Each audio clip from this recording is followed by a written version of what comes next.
Hello বন্ধুরা, কেমন আছো সবাই? আমি মেকআপ আর্টিস্ট কৌশিক। না, আজকের ভ্লগটা কোনো মেকআপের উপর নয়।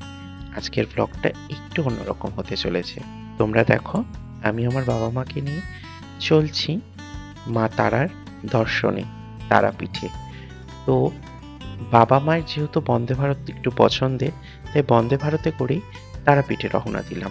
আমাদের বাড়ির কাছে নৈহাটি থেকে মা তারা এক্সপ্রেস যায়, তবুও বন্দে ভারতটা প্রেফার করলাম স্মুথ জার্নির জন্য। হাওড়া থেকে সকাল ৭:৪৫-এ বন্দে ভারত ধরে আমরা নামলাম রামপুরহাটে। আর এটা আমাদের হোটেল মা তারা প্যালেস। প্রথম দিন স্নান করে মন্দিরের উদ্দেশ্যে রওনা দিলাম একটু মা তারার দর্শনে। আর খুব ইচ্ছা ছিল প্রথম ভোগ গ্রহণ করব। আমি ২২ থেকে ২৩ বার তারাপীঠে এসেছি, কিন্তু কখনো ভাগ্যে ভোগ জোটেনি। এবার মা আমার ইচ্ছা সত্যিই পূরণ করলো। আর দেখো কতজন ভোগ খেতে বসেছেন। মাঝে মধ্যেই আমি ভোগের দর্শনও পাচ্ছি, ভোগ মাথায় নিয়ে সবাই আসছে।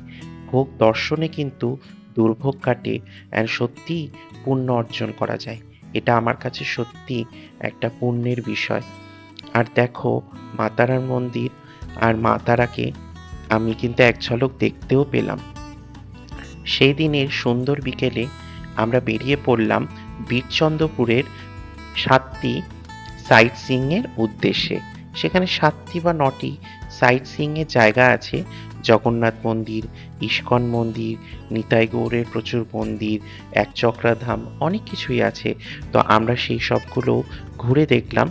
টোটো করে মোটামুটি ২০০ থেকে ৩০০ টাকার মধ্যে তোমরা ঘুরতে পারো এই সবকটা তীর্থস্থান।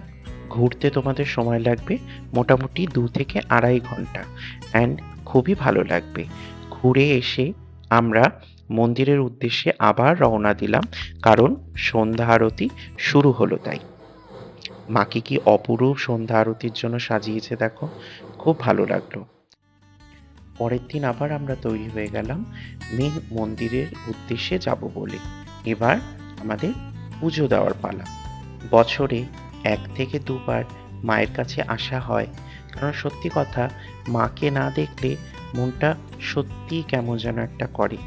মায়ের কাছে এসে সব ইচ্ছে, আবদার, দুঃখ, খুশি সবকিছুই শেয়ার করতে ইচ্ছা করে। কারণ তিনিই আমাদের সব। জগৎজননী মা তারার আশীর্বাদ নিয়ে আজকে তাহলে চলি, বাড়ি ফেরার পালা এবার। চলো টাটা, সবাই ভালো থেকো।